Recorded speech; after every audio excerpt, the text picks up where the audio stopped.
And I wrote, spectacular, give me 14 of them right now.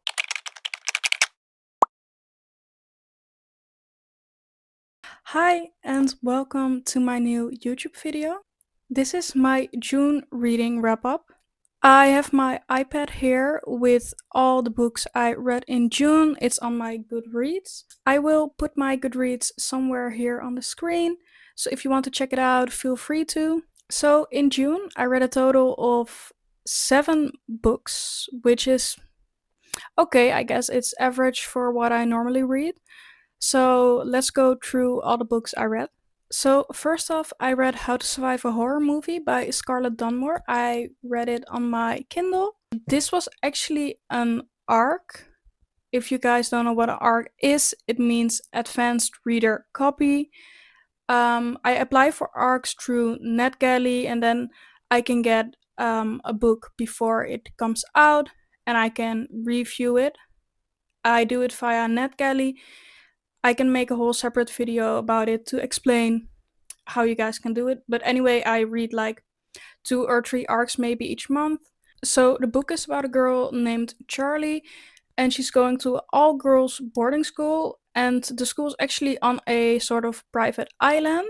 Charlie is also a major fan of like horror movies or anything horror, but then people from her classes start dying. First off, it looks like it's suicide, but then she gets more suspicious and she looks into it, and then things take a turn, and then it gets more crazy because she starts seeing ghosts of her classmates that died. No, God! I'm not gonna tell you anything else because otherwise I will spoil the book, but yeah, I rated it 3 stars. It was a fun and easy read, but I don't know. It didn't hit it for me. Like, I wasn't fully engaged in the whole story, and sometimes the characters felt a bit underdeveloped. But you know, it was entertaining, so 3 stars. I feel like that's valid. Then the next book that I read was I Don't Like Mondays by Maria Franklin. So this book is about Kathy. She wakes up in the hospital, and then suddenly she lost her memory for a couple of years. So suddenly she has a husband, she has children. Yeah. She's not engaged to her boyfriend anymore, which is the last thing she remembers. And it's kind of hard for her to wrap around what happened. So she's in the hospital because she fell onto the train tracks. But then the police comes in and tell her that she might have been pushed on the train tracks. So you kind of follow her story along. So she's in the hospital and her family acts kind of sketchy. Her husband is also kind of sketchy. Her friend is kind of sketchy. Everyone is kind of sketchy. And then you are just trying to figure out like who pushed her on the train tracks, what is going on, what happened. You see flashbacks from the time that she doesn't remember. And yeah, it's a interesting story. I really liked it. It's my first book by Maria Franklin, and I rated it 5 stars. Then I read another arc. It's called The Forest of Missing Girls by Nichelle Giraldes. I don't know how to pronounce it. It's about Leah, and her childhood home is basically next to this creepy, dark, eerie forest. This is the part where you run away. And the forest has long been a site of whispered legends, but also the disappearance of girls. So, after Leah goes through a breakup, she decides to move back home, but then a girl disappears in her backyard, close to the forest. And then she kind of realizes that danger might be closer than she actually thinks. So she starts to dig deeper into the disappearance. And then her mother is also acting kind of sketchy and shady. And yeah, I'm not gonna say anymore because, again, I don't want to spoil anything. But I actually rated this book 3 stars. I was really drawn by the idea of like a creepy forest, um, missing teens, family secrets, all that. But I just felt like it moved kind of slow at times, and I maybe wanted more tension, but still a good read, so I feel like 3 stars is fair. Then I read Run on Red. The story follows Olivia and Lara. They are on their way to a party, which is kind of isolated, so they have to drive like a whole long road, which is like I don't know how many kilometers, but it's really long. And then they suddenly see headlights following them. They think nothing of it. Maybe the people are also going to the party, but then things take a turn. The car is trying to crash them off the road, which eventually happens.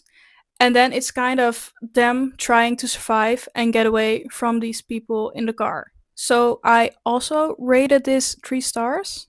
Like the setup was gripping. A remote road, no cell service, you know the drill, just survival. But some of the choices that the characters made felt a little bit unreal or like unrealistic, and sometimes the dialogue didn't always land for me, but still a decent read. I also read God of Wrath by Rena Kent.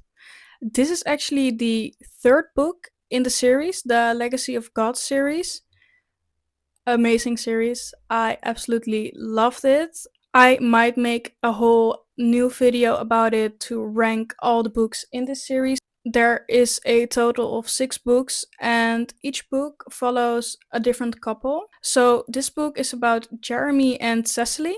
So, Jeremy is actually the heir to the Russian mafia, and Cecily is actually this good girl.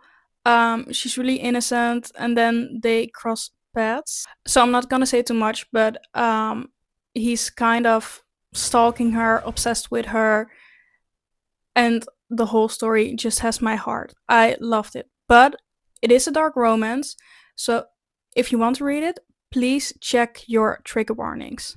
That's the only thing I'm gonna say. I rated this book 4 stars, and it's really funny. I'm looking at my review on Goodreads. The only thing I wrote for this book as like my review is these books could be nonsense and I'd still devour them. No notes. So, I mean, that says enough. No notes. I mean, this comes as no surprise. Next up, I read God of Ruin, also by Rena Kent. So, this is the fourth book in the series, and this story follows Landon and Mia. Landon is basically this psychopath. He has no emotion, no feelings, that sort of stuff.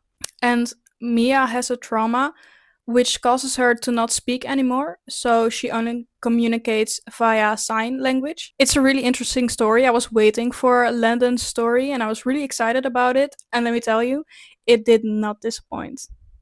I ate this up. I loved it. Again, check your trigger warnings. But yeah, it's amazing.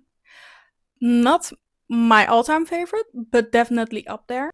So again, I'm looking at my review on Goodreads, and I wrote, "Spectacular, give me 14 of them right now." So again, I don't need to say anymore. I gave it 4 stars because I was so excited for God of Fury, and I knew that God of Fury would be 5 stars. So that's why I gave these books 4 stars.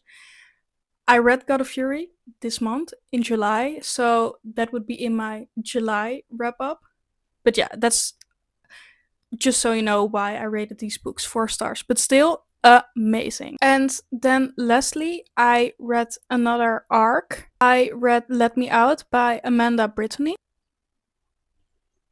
It's about a girl named Annie who basically has avoided to go back to her childhood town because her childhood best friend died there 12 years ago. But Annie's brother has been injured, so she decides to go back.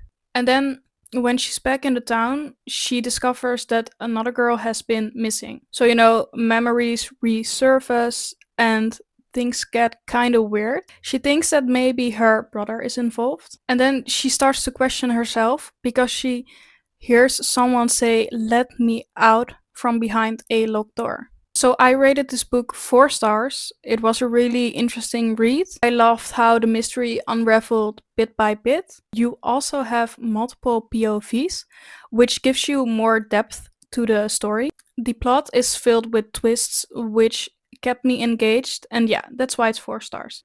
So that was my June reading wrap up. I hoped you liked it and maybe you want to read one of these books. Thank you so much for watching, and I hope to see you in the next video. Bye bye!